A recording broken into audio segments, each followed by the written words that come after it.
ಮಾಜಿ ಸಚಿವ ಶ್ರೀರಾಮುಲು ಮಂಗಳವಾರ ಜಗಳೂರು ತಾಲೂಕಿನ ತಪೋಕ್ಷೇತ್ರ ಕಣವೆಕುಪ್ಪೆ ಗವಿಮಠಕ್ಕೆ ಭೇಟಿ ನೀಡಿ ಶ್ರೀಗಳ ಆಶೀರ್ವಾದ ಪಡೆದರು. ಇನ್ನೇನು ಕೆಲವೇ ದಿನಗಳಲ್ಲಿ ಲೋಕಸಭಾ ಚುನಾವಣೆ ನಡೆಯಲಿದ್ದು ಟಿಕೆಟ್ ಸಿಗಲೆಂದು ಮಾಜಿ ಸಚಿವ ಶ್ರೀರಾಮುಲು ಅವರು ತಪೋಕ್ಷೇತ್ರ ಕಣವೆಕುಪ್ಪೆ ಗವಿಮಠಕ್ಕೆ ಭೇಟಿ ನೀಡಿ ಪ್ರಾರ್ಥಿಸಿ ನಾಲ್ವಡಿ ಶಾಂತಲಿಂಗ ಶಿವಾಚಾರ್ಯ ಮಹಾಸ್ವಾಮಿಗಳಿಗೆ ಭೇಟಿ ನೀಡಿ ಆಶೀರ್ವಾದ ಪಡೆದರು ಎಂದು ಮೂಲಗಳಿಂದ ತಿಳಿದು ಬಂದಿದೆ. ಈ ಸಂದರ್ಭದಲ್ಲಿ ಬಿಜೆಪಿ ಮುಖಂಡರು, ಕಾರ್ಯಕರ್ತರು ಮತ್ತಿತರರಿದ್ದರು.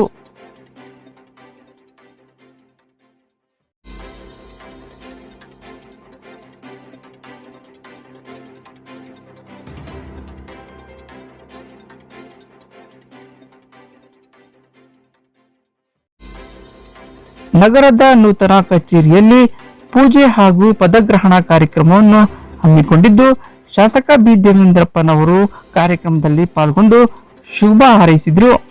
ಇನ್ನು ಇದೇ ವೇಳೆ ಕ್ಷೇತ್ರದ ಅಭಿವೃದ್ಧಿ ಹಾಗೂ ಮುಂಬರುವ ಲೋಕಸಭಾ ಚುನಾವಣೆ ಕುರಿತು ಪೂರ್ವ ಸಿದ್ಧತೆ ಕುರಿತು ಚರ್ಚಿಸಲಾಯಿತು.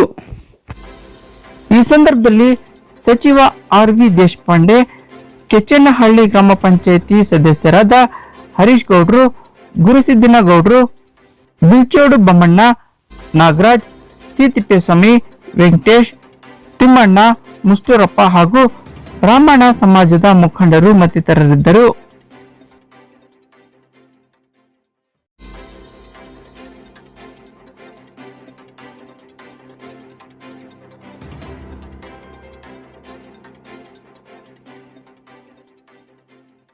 ಐತಿಹಾಸಿಕ ಪ್ರಸಿದ್ಧಿ ಧಾರ್ಮಿಕ ಶ್ರೀ ಕ್ಷೇತ್ರ ಕೊಟ್ಟೂರು ಶ್ರೀ ಕೊಟ್ಟೂರೇಶ್ವರ ಬಸವೇಶ್ವರ ಸ್ವಾಮಿಯ ರಥೋತ್ಸವ ಪ್ರಯುಕ್ತ ಜಗಳೂರು ವಿಧಾನಸಭಾ ಕ್ಷೇತ್ರದ ಮಾಜಿ ಶಾಸಕ ಎಸ್.ವಿ. ರಾಮಚಂದ್ರಪ್ಪ ಅವರು ಮಂಗಳವಾರ ಸಂಜೆ ದೇವಸ್ಥಾನಕ್ಕೆ ಭೇಟಿ ನೀಡಿ ಬಸವೇಶ್ವರ ಸ್ವಾಮಿಯ ದರ್ಶನ ಪಡೆದರು.